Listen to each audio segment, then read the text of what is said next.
शीतला अष्टमी पर्व की व्रत कथा। एक गांव में ब्राह्मण दंपति रहते थे। दंपति के 2 बेटे और 2 बहुएं थीं।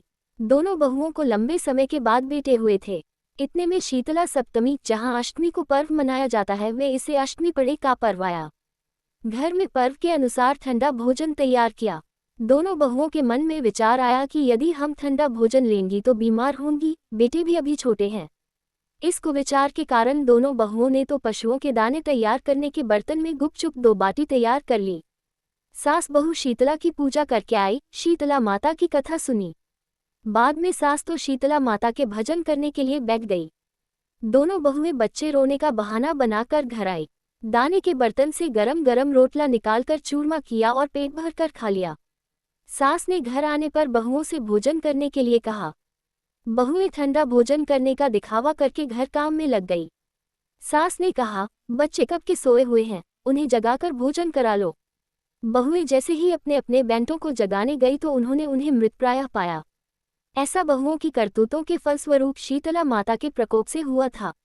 बहुएं विवश हो गई। सास ने घटना जानी तो बहुओं से झगड़ने लगी। सास बोली कि तुम दोनों ने अपने बेटों की बदौलत शीतला माता की अवहेलना की है, इसलिए अपने घर से निकल जाओ और बेटों को जिंदा स्वस्थ लेकर ही घर में पैर रखना।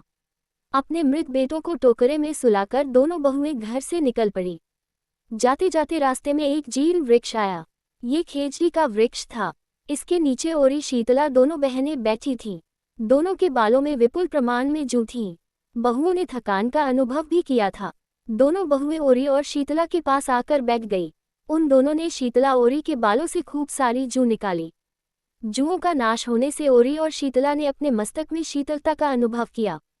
कहा, तुम दोनों ने हमारे मस्तक को शीतल ठंडा किया है, वैसे ही तुम्हें पेट की शांति मिले।